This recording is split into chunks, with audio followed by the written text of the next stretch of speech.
everyone, I'm Rebecca and welcome back to my sewing room. Today I am going to be embarking on a new cosplay project, though in a way it's actually kind of a continuation of a cosplay project that I actually did last year. And that is because today I am starting on Rose's pink coat from Titanic. I am super excited about this, and I'm going to be wearing it with the swim dress that I made last summer.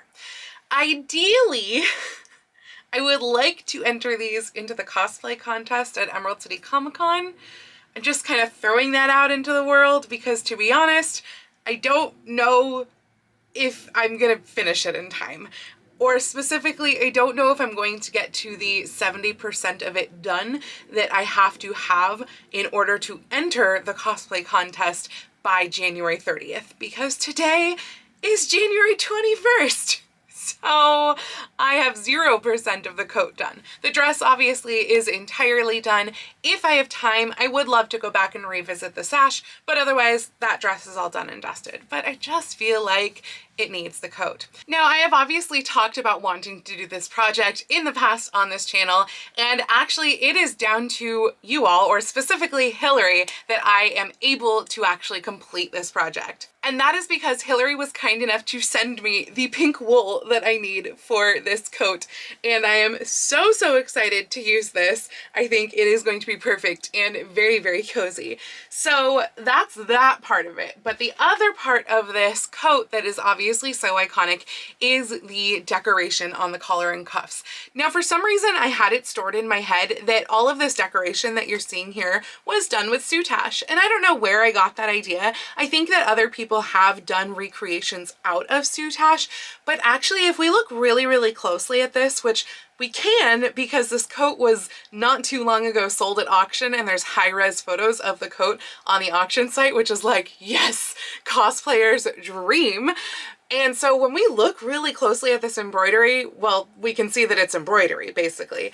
And I'm not sure if it is hand or machine embroidered. I should say there is definitely some hand embroidery, because these little dots that we see here, I think those are actually like really large French knots. Now, I don't know a lot of embroidery stitching, but I believe French knots are the things that are bulbous and stick up above the fabric in a very textural manner. And that is definitely what we're seeing in these pictures here. With the rest of this, this could be hand embroidery, this could be machine embroidery. I would love to be able to do this as machine embroidery. That is my goal. I have an embroidery machine. It's in the background of all my videos over here, and I don't use it enough. That said, I have been doing a little bit of digging online to see, you know, if I can just buy the embroidery pattern.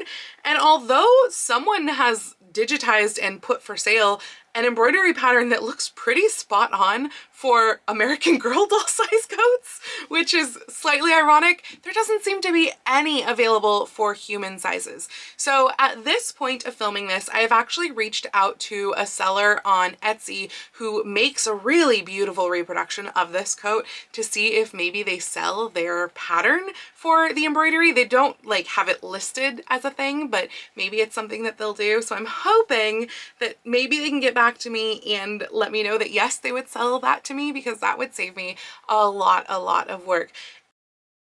I am very rusty at digitizing. It has been a long time since I've had to digitize something really quite large, and my embroidery software is 10 years old at this point. So it is probably not the best nor the easiest to use. So I would love to be able to avoid having to do that, but we'll see. Basically, I'm going to start building the coat, and I'm going to get to where I would need to add collar and cuffs, and we'll see what happens with embroidery at that point. If I have to do it by hand, then I guess I have to do it by hand. But again, I really hope I can digitize it. So let's talk about patterns. This is the main pattern that I'm going to be using for this project. This is Simplicity 2581, and looking at the lines of this coat, it really looks pretty darn similar to Rose's coat. The front opening is where I'm really going to be changing this the most, and also removing these flat pockets and doing a different collar. But the front opening of Rose's coat, it's actually just edge to edge, and it just closes probably with some hidden hooks and eyes underneath these 6 decorative buttons. So that should actually be slightly easier than like a regular coat closure. And then my plan is to use an adapted version of McCall's 8123, which is an Angela Clayton pattern, to use that for the coat collar because it's a much closer shape. I don't know for sure if I'll be able to do this like just this collar. I think it's going to take some tweaking because this collar I feel like comes down a lot lower than the Titanic coat. So we'll see. I did wind up using this for my winter coat back in 2022 and it worked really well. I don't think I've ever actually used this pattern before, so we'll see how it goes. One of the other distinguishing features about Rose's coat is that the seams are treated very interestingly. So if we look at this zoomed in image over here, you can see that over all of the seams, which they're kind of princess seams in a way, but over all of the seams there's actually another little strip of the fabric that is stitched down, top stitched on each side over the seam, and that's done on every single seam of this coat: front seams, back seams, side seams, and even the front opening. Not the sleeves, I think, but I'll have to double check a little bit closer about the sleeve seams to see if it does that as well. But all of the body seams have that interesting stitching. I'm hoping that that will work out okay because my fabric is quite thick, so I'm a little bit worried about just how thick this coat is going to get. But ideally, I would love to be able to also just wear this as a winter coat, like come next winter. So that would be really cool. So anyway, I am going to mock up the Simplicity pattern, probably not bringing it all the way down because I just don't want to waste that much fabric, but bringing it probably to about a little lower hip length, mock that up, and we'll see what it looks like. So I noticed as I was going to cut this out that this pattern is super not size inclusive. Like if we look at the measurement chart in here, it is pretty darn bad. Particularly when we look at the finished measurements, the largest size goes up to a bust 44, and that's the finished measurement. So that is really, really small. As you can see, it's meant to have 4 inches of ease above the bust, and for some reason 9 inches of ease above the waist. I don't know why that is. I think 4 inches of ease in both places is more than enough for a coat. So I'm going to go with that for my mock-up and see if that's actually going to be too big, to be honest. But that means that I have to size up the bust 4 sizes, which is why you can see I cut this super wide over here. Honestly, not even wide enough, probably, because I'm basically going to have to take like all of these lines and then stick them on the side over here. The waist, we're only going to go up 2 sizes, so it is going to taper down a little bit by the time we get to the waist, just because they build the waist to be so big. So yeah, I cut all of my pattern pieces with as much extra as I could. You know, there's other pattern pieces there, so you can't just cut it unlimited, but that way I can just draw directly onto the paper and then cut on those lines to create my mock-up. So here is our coat mock-up. As you can see, this is not the final. So if this pattern were actually meant to be like a nice little fitted, you know, coat situation, it would be pretty close. I would want to probably give more flare going over the rear, though I will be wearing a corset with this instead of like a full kind of skirt and petticoat, and so things will be slimmer down there anyway. But really, in looking at pictures of Rose from the movie as opposed to like looking at it on a dress form, this coat is not fitted. It's actually really large on her. Now, that said, because it is large, the shoulders of this pattern are actually, I think, spot on. I think that's great. And frankly, like the arm size seem pretty darn good too. But right now what we have here is a fitted coat. Like it's coming perfectly closed. Honestly, I should probably save this pattern for making a fitted garment because obviously this works. But it does not work for the coat. So I think honestly that it's so far off that I can't even take out seam allowances, but I am tempted to try doing that to basically reduce a lot of these seam allowances to maybe like 1/4 inch instead of right now they're 5/8 inches. That might actually give me enough room that it does look baggy, because again, like the shoulder area we're great on. I just need it to open up everywhere else. So I think that will be my first step. Open up the seam allowances and try again with these same pieces, and then we can see if additional pieces need to be cut to tweak it even further. So first off, please excuse any buzzing noise that you might hear because there's probably a police helicopter or something like that that's been circling my neighborhood for a while now. So here is the mock-up number 2. Obviously this is the same fabric. All I did was I let out all of the seams. So I think if I get close enough, you might be able to see on here where I basically started the taper, which was like right here. That's pretty much what I did across the board of starting the taper, like a little bit down from the shoulders here, a little bit down from the arms right here. One thing that I did notice that is interesting is I swear I was not getting this before, which like it's a coat, it doesn't matter that I have that, that's fine. But yeah, I swear I wasn't getting that before, but I guess maybe like dropping the arm's eye down, that's probably what did that, honestly. And you know what? I might not actually needed to have done that drop. That was the one that I wasn't really sure about. So I might bring that one back up. I just kind of wanted it to make it look roomier overall. And I thought that dropping that down might help, but actually it might have hindered. So I might change that. So then I went and I tried this on, and I did not show you guys, but I tried it on without any corset on or anything like that. And it still looked like it was kind of just barely more like fitted as opposed to looking very baggy. So now what I have decided to do, what you're seeing right here, is I actually went and I put the 19 Teens corset on that I made last year, which I did make after I made the rose dress, but I am planning to wear this new one with the dress. I haven't tried them both on together, so we'll see how that goes. But I put it back on, and then I didn't want to go out to my garage to get the rose dress, so I just put on the Haunted Mansion dress that I was wearing earlier and had to like pin it in place because these no longer go to the hooks that are over there, they cross like way. So yeah, that's what's going on here. But I am finding that with the corset on, this is now hanging a lot looser. I think we're pretty much there. The one area that I'm not as sure about, and she wears this coat for such a brief time in the movie that it's honestly hard to see really how well it fits on her from all angles. But I feel like I almost want the back to be maybe more fitted and then to flare out more. And I'm not positive if that is true, and I might have to watch like those few minutes in the movie where she is wearing this again to see if it does come in at all and then go out any. It just feels like it's getting hung up on my butt basically, because this corset makes my butt very like shapely and brings in my waist above it. So I have sway back, and I feel like this corset really exacerbates the sway back look. Like there's just a really big difference, and the coat is not, I don't know, accommodating for that. And I'm not sure if I want it to or not, basically. But yeah, so there is a lot more room here. I just don't know if it's enough. So I'm gonna go do some studying on the movie, some studying in the mirror, and see if I need to open this up anywhere else more. I might also just go ahead and undo where I'd taken those shoulders up and see if that helps take away where it almost felt like I needed a dart. And yeah, so I've got some studying to do. Okay, so here's the thing. I just went and studied some more of like the movie and the stills and everything.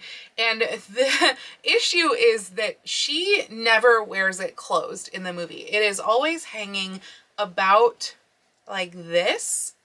And then it always looks very straight both on the sides and in the back on her, both when she's wearing it and also when it's hanging like on a mannequin and it's still.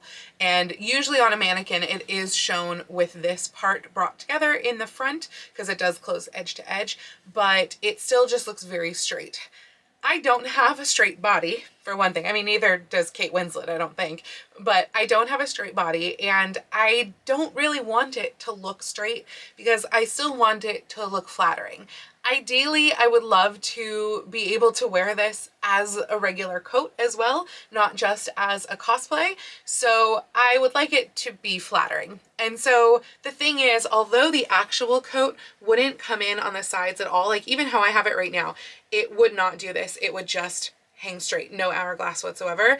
And also, although it would look probably just how I have it here in the back, I'm not gonna do that. I'm gonna change it. So I'm gonna keep the pinched in waist right here. I don't know if I wanted to flare quite as much as what is actually going on right here, but I think I might have it flare and then taper down on the sides. And I don't know if you can see, I've marked a really big pink line across, and I've also marked a pink mark that you probably can't see that's kind of midway through where my butt is. And those marks, basically the big pink mark is where my waist is in this corset, and then the lower pink mark is where it honestly needs to start flaring out a little bit over the butt as well, so that it just has a little bit, I don't know, more oomph to it. It has that flare that is going to look a little bit more flattering. So that's what I'm gonna do. I'm gonna break from the exact movie coat in that. And I am also thinking about shortening it just a little bit. It's really hard to determine actually how long this coat is, because you literally see the full length. There's like, as she's running down a corridor trying to find someone to help, you see the flash, just the flashiest flash of her like turning this corner, and you can see the length of it. And it looks like it is higher than ankle, but lower than mid calf, somewhere in that range. You also kind of get to see the length when the elevator has gone down into the water and she has it in the water, except that there's water, so of course water's gonna poof things up a little. That's literally the only other time that you see the length on her. So yeah, for practicality's sake, I don't think I want it to go lower than mid-calf. So that's where I'm gonna put mine. So basically it will wind up being just about as long as most of the dresses that I wear day to day. That's my plan. So now that I have this idea, I don't think I need to do any additional mock-ups. I did not actually change this seam either, because I realized I just don't think it matters. If it really does, I can do one of two things. I can either put a shoulder pad in, because honestly this is a pretty broad shouldered coat, or I can tweak it once I have the actual fabric. I can tweak it then. Now, one of the other things that I want to mention about this coat is that I did actually find this picture right here as well, which is the only picture where it's like, you know, on a dress form, etc., where it does look like there is actually a liner in this. From this picture, my guess would be that it is an ivory or just off-white, like a China silk type liner. That would be my guess. However, I'm trying to make this pretty quickly, and I'm pretty sure that Joann's does not carry anything like that. So I'm probably going to go for some sort of like a poly liner that I can get from Joann's, because I don't want to have to order fabric. So honestly, it is tempting to forego the lining entirely, but if I do want this to function as an actual coat, it would make more sense if it is lined. So I'm pretty sure that's what I'm going to do. In the movie, you really can't tell that it's lined. Even the bit where she actually takes it off into the water, you really can't tell. And I think that's because since it is such a thin silk, I think that it just turned basically see-through. Like, there is one moment, and I don't remember which one it was, but there was one moment where I think her coat flapped a little bit, and I was like, oh yes, I do think that's lined. It was before she went into the water. That was the only bit that it seemed like, yes, I think I'm seeing a little bit of ivory as opposed to the pink. So it is possible that some of the versions of this coat they made, I assume that they had multiple of these coats, considering they had like 20 of the dresses. I assume there were probably multiple coats as well. And it is possible that maybe some of them weren't lined because they didn't need to be. But yeah, I think I'm gonna go ahead and add the liner. So anyway, I feel comfortable enough cutting this out in the wool at this point. I have already washed the wool. I know a lot of people don't pre-wash wool. I do. For one thing, I feel like there's just always more of a risk of aroma if it's not washed. And for two, I like the fuzzy feeling that you get when you wash it and dry it. So yeah, my wool is washed and I'm gonna go cut it out. The big difference obviously is that I'm going to add the additional seam allowance to it since I took away so much. Oh, one more thing I actually decided to change was the shape of the neckline. You can see all these pins in this side. Her collar really drops down so it's straight until you get to the point of the collar, right kind of at almost at the lower bust. So I'm straightening it out like that instead of this one, which was curved quite high up here. So yeah, that's the one other change I'm making. Okay, I'm gonna go cut some wool. So I have all of my wool pieces cut out and I'm cutting out my lining pieces right now, which is called like Posh polyester lining that I got from Joann's. And I'm a little bit concerned because maybe you can see this, but I feel like there is a stripe going all the way down this piece of fabric. I just tried running the iron over it to see if maybe it's a shadow, but I feel like this is some sort of a discoloration stripe, and I don't know that I have enough fabric to recut this entire piece.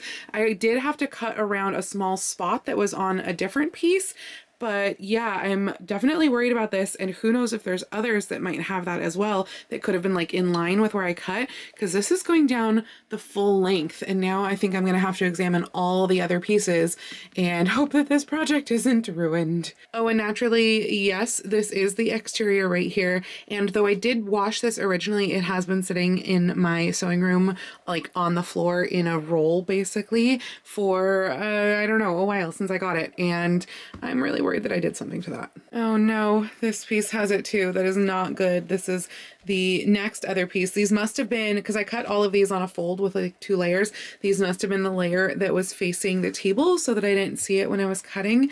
So it's possible that this line could even be on the front piece or the back piece, I suppose, too, though I didn't notice it when I was cutting the lining pieces out of those. But this one definitely has it. Now, it's possible that maybe I can wash this out, but this is wool, and by washing wool, there is always the possibility that these pieces will actually shrink, even if I wash it gently. I think that is probably still the best method, is to look and see. My other option, I guess, would be to sew everything up and then wash it, but that just seems like a lot more wool to deal with, especially if it's just these 2 pieces. But yeah, there's 2 pieces, and that is the pile on the floor that I have left, and I need to get collar, cuffs, and sleeves out of that. So there's really not enough room to recut 2 like 60-inch long body pieces. I just pulled out the back piece, which I had already cut the liner for. And is this the same mark we've been seeing? This one actually feels like this whole area might be discolored. So yeah, that's not great. That's piece number 3 now, where there is definitely some dirt or something. Maybe I should just sew it all up and then toss it all in the wash and see what happens. Just put it on gentle and hope that it's okay. Ugh, that's not good. I did decide to wash the 3 pink pieces. I did not, however, treat the edges before I washed it, so that happened. Luckily, I don't think it's really affecting size, because if you look at it against this pattern, this is the size, because remember, this was that extra 1/4 inch that we added, and I flared it out a little bit more here. So yeah, I think the size is going to work, but I'm going to need to now serge all of that off, or at least snip it off, because the thing is, all of these seams are going to be encased in bag lining, so like the raw edges don't actually matter. That's why I hadn't done anything to begin with and hadn't planned to, but now it looks very hairy. It's not part of the sewing pattern, nor I think is it part of the original movie coat, but I am, of course, adding pockets. So I've just basically measured down from the armpit the same distance that my pockets are on the last winter coat that I made, because that worked, excuse me, Dora, that worked really well. So I measured that down. If you're interested, it is 11 3/8 inches to the very top here. And then where the pocket like opening will go to, I think it's technically like 17 7/8 inches or something like that. Basically, it's to here, and then that gets sewn up. But now that I have the first part of the pockets in, the side seams can go together with the pockets. This is really the same sort of thing that you do when you're putting pockets into skirt side seams. Dora, just because I put my hand here does not mean it's for you. So yeah, it's the same sort of thing that you do when you're putting skirt side seams in that here we are going to sew down these sides over here, then we stop about here, so around the outside edges of the pocket, making sure not to catch any toe beans within your sewing, and you sew around the edges, you sew up to about here, and then you continue on down the length of the coat side seam, and that's how you wind up with your pocket bags in. This seam allowance right here, by the way, the one that I've already done, this is a narrower seam allowance. So these do get put right sides together. This is the right side of the coat, right side, or the part that your hand touches of the pocket. This is a 3/8 inch seam allowance, whereas the rest of it I do 1/2 inch. And that's how you wind up not seeing this bit. I just did this out of cotton, by the way. I didn't want to do it out of wool because this wool is pretty thick. And so I didn't want it to be so bulky there. Now it is going to be a little bit more difficult in that I'm going to add that seam treatment, those strips over the seams. So for where I'm going over the pocket, I'm going to kind of have to fake that, and it will become part of almost like a pocket flap. I'll show you when I get there. But for now, here's Dora. So So as you can see, I have all of my pieces assembled here of the main outer coat with my pockets as well. And I think that it's looking really good so far. Obviously, there's a very, very, very long way to go on this project. I have also pinned together all of the lining pieces. The lining pieces are all cut just exactly the same as these outer pieces, except basically the lining is going to encase the pockets within. That's why I'm also not treating any of the raw edges with this. When you're doing bag lining, you wind up covering up all of those edges anyway. So unless you have a fabric that is like so prone to fraying that by the time you go to sew the seams together, it's going to have frayed like crazy. In general, if you are bag lining, you don't really need to treat those raw edges in any way. Now, of course, I won't actually be utilizing that lining for quite some time because basically I am going to wind up doing the sleeves as well, and also doing facings, and also doing all of the seam treatments, because I am going to have those strips that are going to go over each seam, and all of that has to be done before I actually start putting in the lining. And frankly, I think it's probably best. I don't know yet if I'm going to have like a wool facing in around the collar, but if I do, then in that case the collar winds up going on before the lining even gets done. And if the collar has to go on, then that means that the embroidery of the collar has to go on before that lining can be done. So although I am putting it together now, it's going to be a long, long time before I touch that lining again. Now for the strips, which are really the next step here, for the strips, I actually think I want this coat body to hang out on the dress form for at least 24 hours before I start applying those strips, because I have a feeling that this wool is going to kind of stretch and hang out as it hangs on there, even though the skirt portions aren't like super biasy, but the wool itself has some stretch to it because it's wool. That's just the nature of wool. There is stretch because it has so much thickness and like buoyancy to wool that what happens is if you have the weight of it hanging down, it is going to stretch over time. So I would like as much as possible of that stretch to happen within the next 24 hours before I apply those strips. You might be guessing what's coming next here. That means that this is the end of this video. It is actually Sunday night anyway, and I got pretty much to the point where I wanted to get this week. I am probably going to go ahead and sew together the lining tonight as well, but that's really, it's not anything to show you. It's just the white poly lining from Joann's. It's not gonna look interesting.